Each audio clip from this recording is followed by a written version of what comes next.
you all for joining me. I'm joined here this morning by the Chief of the Charities Bureau, Jim Sheehan, and the Co-Chief of the Enforcement Section, Emily Stern.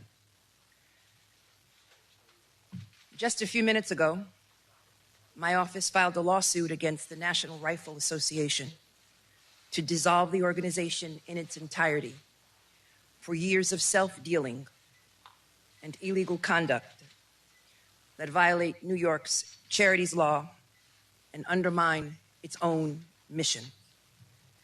The National Rifle Association, or the NRA, is the largest and most influential pro-gun organization in the nation. Since its founding in 1871, the NRA has been a registered not-for-profit charitable corporation in the state of New York. The Attorney General's office has a wide range of regulatory and enforcement powers over charitable corporations and their trustees, including the NRA. The NRA's influence has been so powerful that the organization went unchecked for decades, while top executives funneled millions into their own pockets.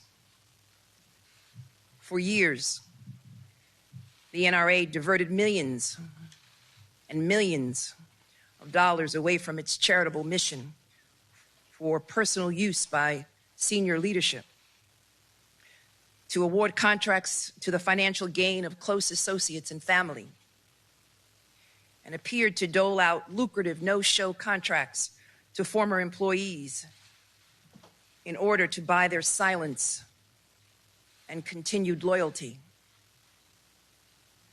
This lawsuit specifically charges the NRA as a whole, in addition to 4 individual defendants. 1, the first individual, longtime Executive Vice President Wayne LaPierre, who has been the face of the NRA for decades.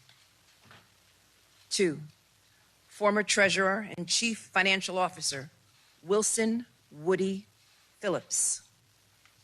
3, former Chief of Staff and the Executive Director of Operations, Joshua Powell.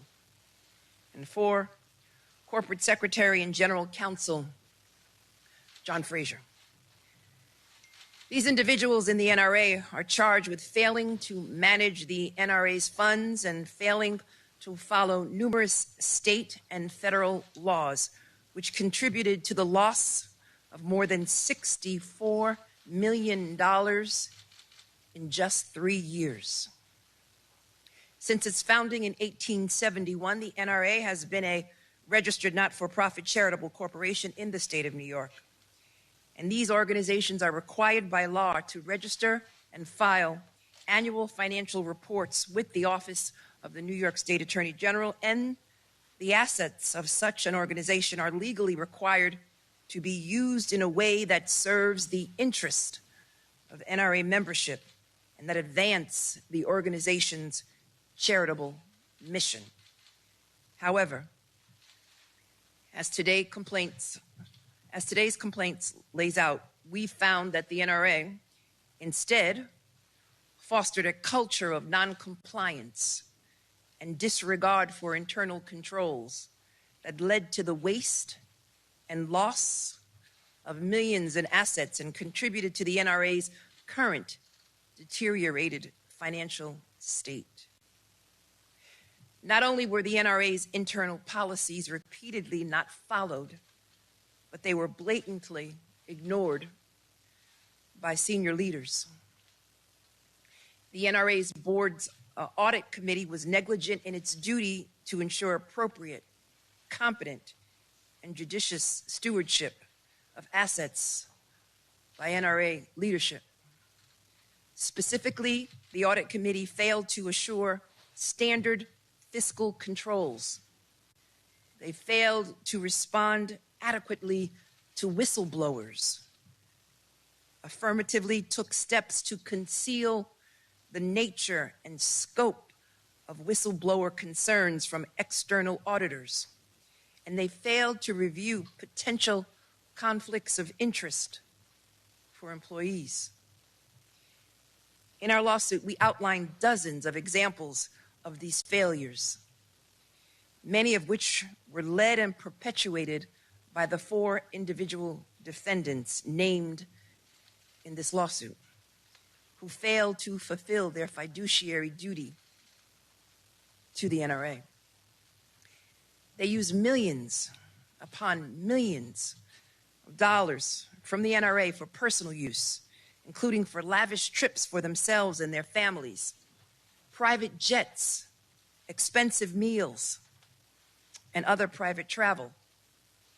Wayne LaPierre, Woody Phillips, Joshua Powell, and John Frazier instituted a culture of self-dealing, mismanagement, and negligent oversight at the NRA that was illegal, oppressive, and fraudulent.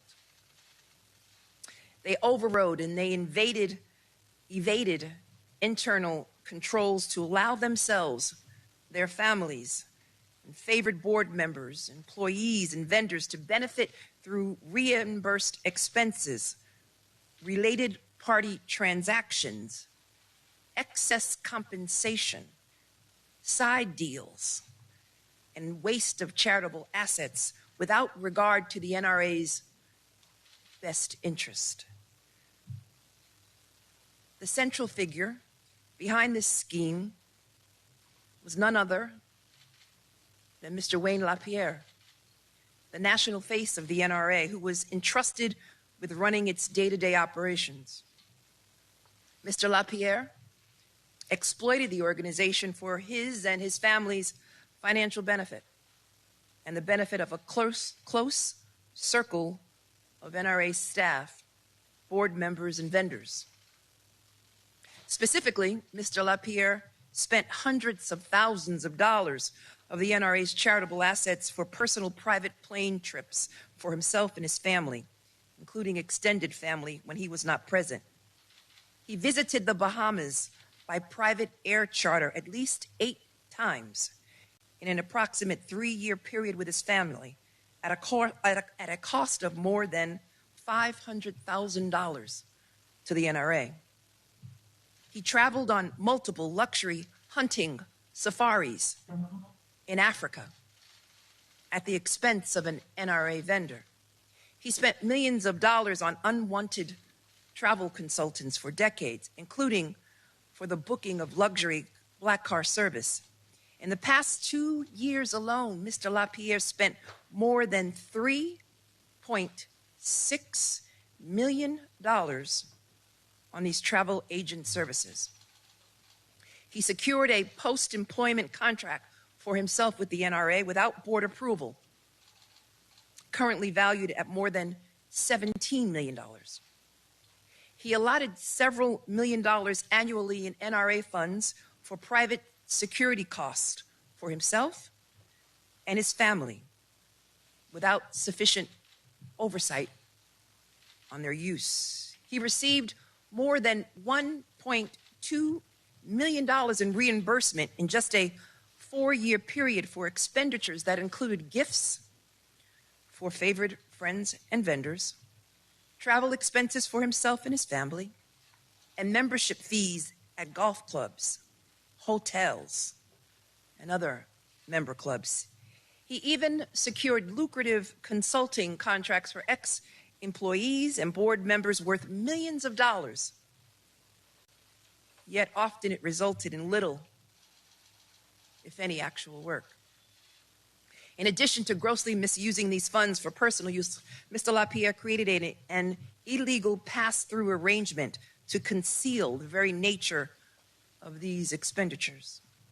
For decades, Mr. LaPierre and the founder of Ackerman McQueen, the NRA's longtime advertising firm, had a practice whereby Ackerman McQueen would pay for these non-contractual, out-of-pocket expenses for Mr. LaPierre and other NRA executives and pass those expenses through to the NRA.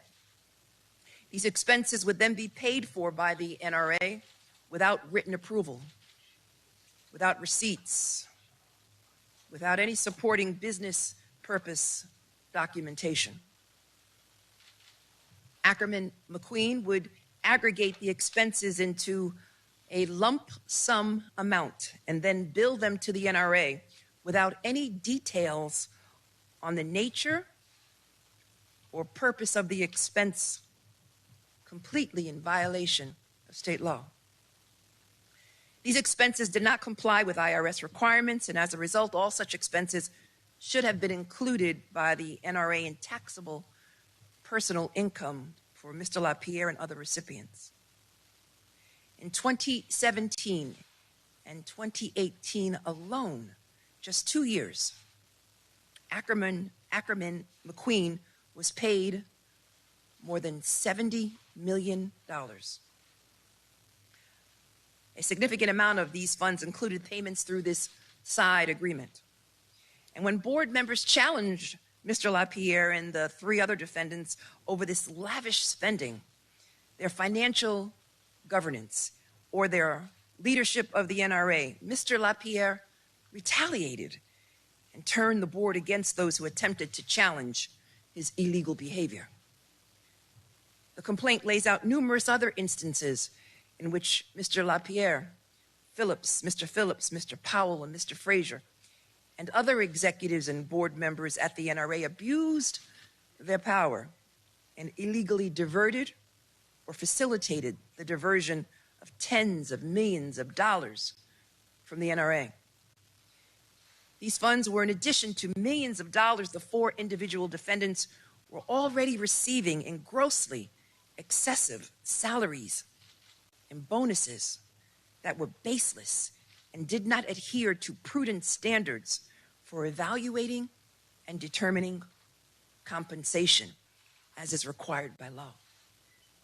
Altogether, there are 18 causes of action, and these actions violated multiple laws, including the laws governing the NRA's charitable status, false reporting on annual filings with my office and the IRS, improper expense documentation, improper wage reporting, improper income tax withholding, failure to make required excise tax reporting and payments, payments in excess of reasonable compensation to disqualified persons, and waste of NRA assets, amongst other offenses. For these years of fraud and misconduct, we are seeking an order to dissolve the NRA in its entirety, to require Mr. LaPierre, Mr. Phillips, Mr. Powell, and Mr. Frazier to make full restitution for funds they unlawfully profited and salaries they earned while employees and pay penalties, to remove Mr. LaPierre and Mr. Frazier from the NRA's leadership, and to ensure none of the four individual defendants can ever again serve on the board of a charity in New York State. It's important to note that Mr. Phillips and Mr. Powell have left the NRA. It's clear that the NRA has been failing to carry out its stated mission for many, many years, and instead has operated as a breeding ground for greed, abuse, and brazen illegality. In this state, we have a set of laws that every individual and entity must be held accountable to, regardless of who you are, regardless of your power, size, influence, wealth, or station in life. One set of laws. And today, we send a strong and loud message that no one is above the law, not even the NRA, one of the most powerful organizations in this country. Again, I'd like to thank the Chief of the Charities Bureau, Jim Sheehan, and the Co-Chief of the Enforcement Section, Emily Stern. And they led with a dedicated and experienced and professional team of attorneys who I am very proud to be associated with. also a team of accountants and legal assistants, and they include Assistant Attorney General and Special Counsel of the Litigation Bureau, Monica Connell, Assistant Attorney General William Wang, Assistant Attorney General Sharon Sash, Assistant Attorney General Jonathan Conley, Assistant Attorney General Stephen Thompson, and Assistant Attorney General Erica James, all of the Charities Bureau, with additional assistance from Chief Accountant Judith Welsh Libros, Associate Accountant Darren Beauchamp, and Associate Accountant Charles Aganou, in addition to numerous other individuals at the Office of Attorney General. The Charities Bureau is part of the Division for Social Justice, which is supervised by Chief Deputy Attorney General Megan Fox and First Deputy Attorney General Jennifer Levy, who were integral and instrumental in overseeing this entire process. And now, my friends, I'm happy to take questions.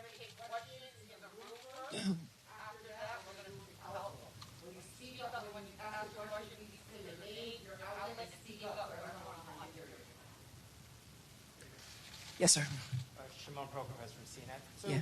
I can see this already developing from the president and certainly the Republicans who are going to say that you're only going after the NRA because of their support of him and because of their support of the Republicans. How would you respond to that? By no means. This was an investigation that started in 2019 until this day. It's based on the facts. We follow the facts and the law, and we come to conclusions of law. And as a result of that, we've come to the conclusion that the NRA, unfortunately, was serving as a personal piggy bank to 4 individual defendants. And if I could just follow up, why call, this is, as you said, a very powerful organization. It's been around for so many years. This could not have been an easy decision in some ways to come to.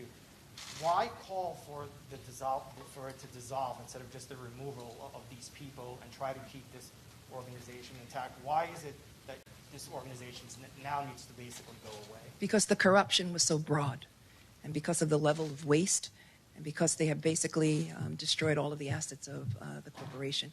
It was critically important that one of the causes of actions and one of the remedies that we are seeking is the dissolution of the NRA. Larry Newmeister at the Associated Press. Okay. Courts always look for prior precedents to do something like this. What's the prior precedents that you would cite for dissolving an organization over fraud?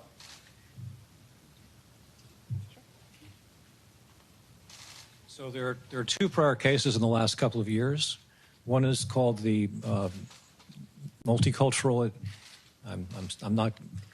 Multicultural Federation of Multicultural Programs out of Brooklyn, and the second is the Trump Foundation. In terms of criminal charges here, why are there no criminal charges, and why have you chosen to go to civil with that? The Office of Attorney General, particularly in regards to the not-for-profit law, is tasked with having jurisdiction over not-for-profits in the civil realm and not the criminal realm. And that's why this is a civil enforcement action. If the NRA was to, Megan Palin from the US Sun, How are you? if the NRA was to be dissolved, what sort of effect or what would that mean for the wider issue of gun violence in this country? I know you've been supportive and outspoken of gun control before. So this has nothing to do with my personal opinion with regards to gun violence. This has to do with the fact that 4 individual defendants, and the NRA as a corporation, unfortunately, did not follow not-for-profit law in the state of New York. And as a result of that, they should be held accountable. And that's why we seek their dissolution. We seek the banning of these 4 individual defendants. We seek restitution. It's primarily because these individuals, unfortunately, did not follow the mission of the NRA. Is going after the individuals a strategy to bring the organisation down? Is this the moment that you've been waiting for? It's not a question of a moment that I've been waiting for. This is a question, again, of following the facts and applying the law. And when you apply the law and you come to a conclusion, the only conclusion that you can come to is that these 4 individual defendants, as well as the NRA and all of its directors and officers, violated the law. and they did it over a period of a year, and it went on unchecked for a period of a year. And we came to the conclusion, based upon our thorough investigation, that enough was enough, and we needed to step in and dissolve this corporation, just as we did with the Trump Foundation. We'll take one more question in the room, and then we're going to go to virtual. Do you have any concerns for your own safety, considering the NRA is such a powerful organisation and does have so much support now that you're sort of leading this? Do you have any concerns? None whatsoever. Okay, we're going to go to virtual calls. My colleague Kelly will introduce the callers on the phone. Good afternoon. For the reporters who have joined us virtually for today's press conference, please use the raise hand function at the bottom of your screen if you wish to ask a question. Our first question today will come from Danny Hakim from the New York Times. Yeah, hi. Hello, Attorney General. Hi, Danny. Do you anticipate seeking or making a criminal referral in this matter, and would you rule out doing so in the future if you're not planning to do so now? This is an ongoing, first of all, thank you for the question. It's an ongoing investigation, and if we uncover any criminal activity, we will refer it to the Manhattan District Attorney. But at this point in time, we're moving forward again in civil enforcement. Our next question will come from Carol Lenning of the Washington Post.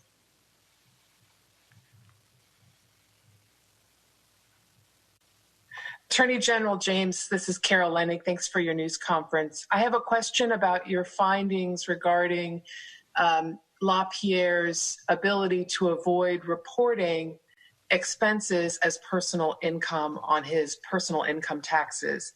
Have you or will you refer that to the IRS? And do you believe he evaded personal income taxes in a pattern over several years? So I will not, again, come to a conclusion on whether or not he violated the Internal Revenue Code. We are in the midst of submitting our complaint to the IRS, and we will contact the IRS accordingly. Thank you. Our next question will come from Stephen Gandel from CBS. Hi, thanks very much for taking my question. So many people today were speculating that the conference was going to be related to President Donald Trump. Can you give us an update on any investigations you have of President Trump or the Trump Organization? The Manhattan DA has reportedly received documents from Deutsche Bank. You have also subpoenaed Deutsche Bank. Have they complied with your subpoena? And if so, can you give us a sense of what they've given you? Thank you for that question, which is not the subject of today's press conference, and will not comment on any other investigation. Thank you.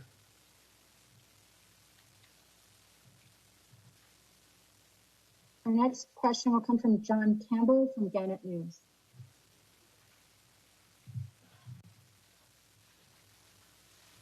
Hi, Attorney General. The Trump Foundation lawsuit, which predated you here, it resulted in a settlement. Are you open to any sort of settlement talks with the NRA that would result in anything less than dissolution of the organization? Thank you for the question, and it is not my habit to negotiate any resolution in public. We have filed our complaint today. There are 18 causes of action. They include but are not limited to the dissolution of the NRA in its entirety. Our next question will come from Mark Marmont from the Wall Street Journal.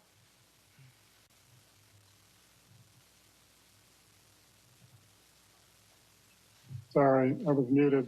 Attorney General, thank you so much for the time. Sure. I was wondering if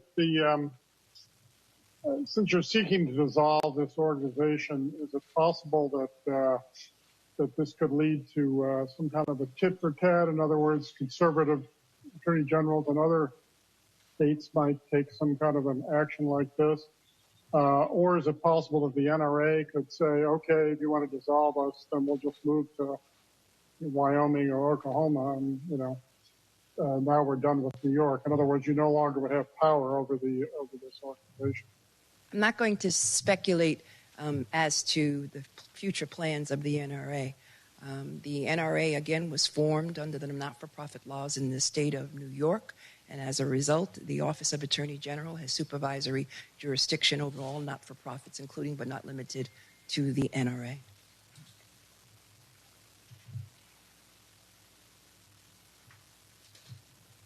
Our next question will come from Eric Larson of Bloomberg. Yes, hello. The allegations that you've laid out here suggest that the NRA donors and members here were really essentially victimized, allegedly, by these actions. And is it not further victimizing them by forcing their organization to close, an organization that's pretty popular across the whole country? Is that necessarily fair to these victims here? The issue is the following. A number of donors have contributed to the NRA because they believe in their mission. At this point in time, the NRA right now is financially is in a deficit, and as a result of 4 individual defendants who have basically looted its assets. And so one would think that the donors would like for an organization to have some governance, some standards of behavior, and that they would recognize their fiduciary duty to a not-for-profit and/or its mission, as opposed to looting looting assets and using it for their own personal benefit and their family.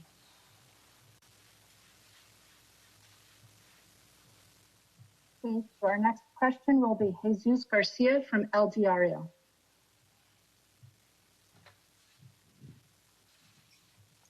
Hi, thank you, General Attorney. Do you find that part of that money was used in political campaigns? If yes, which one?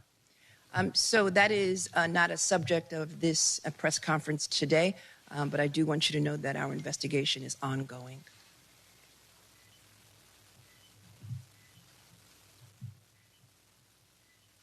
Thank you. Our next person will be Henry Rosoff from Pix 11. Hello, Attorney General. Thank you for taking my question. I was just wondering if you could walk us through the next couple of immediate steps with the understanding that this type of legal action can take years. What will we see in the coming weeks and months? So I'm confident that there will be a response that will be filed by the NRA. We will go through a series of motions. There will be discovery. It's a normal course of action in all of our cases. And so we will continue to keep you abreast of the status of this litigation. Our next question will be from Victoria Tempest from the New York City Courts Media. Hi, Attorney General James. Thanks for taking my question. Many have criticized the settlement your office brokered with the Weinstein Company, maintaining that the sum would have been greater if Weinstein personally had to pay into it. At any point during the settlement process, did you consider or advocate for Harvey Weinstein paying into the settlement? And if not, why not? So that's not the subject of the press conference here today. We will be giving you an update in regards to the Weinstein negotiations. And I thank you for the question. We have time for 2 more questions. Our next question will be from Paul DiRienzo from WBAI. Okay, thank you very much for your taking this call, Attorney General. My question is, will you attempt to freeze the assets of the targets of this investigation or of the NRA, or in any way try and prevent them from doing business during this investigation? That is one of the remedies that we are seeking in our pleadings, and so we look forward to again doing investigation to determine if there are any hidden assets and whether or not they can be frozen for the purposes of benefiting those donors who have given to the NRA over the years for its intended mission. Thank you. And our last question today will be from Sonia Moog from the CNN. Hi, Attorney General. Thanks so much for taking my question. It's actually a 2-parter. One, it seems like there's a lot of allegations of potential tax fraud here. Has this been reported to the IRS? And 2, why take the measure to dissolve the entire organization instead of just removing these members? Can you speak to why that was necessary in this case? We thank you for those questions that were previously asked and answered, but we will answer them again. We will be forwarding the complaint to the IRS, and we'll be in touch with the IRS in regards to any violations of the Internal Revenue Code. And 2, because of the numerous complaints and based upon the facts and the application of law, we concluded that the best way to address this matter was to seek resolution before a New York State Supreme Court judge. And that is what we are seeking. Again, given the breadth and the depth of the corruption, the illegality, and the brazen attempts to basically evade the law. I thank you all for coming.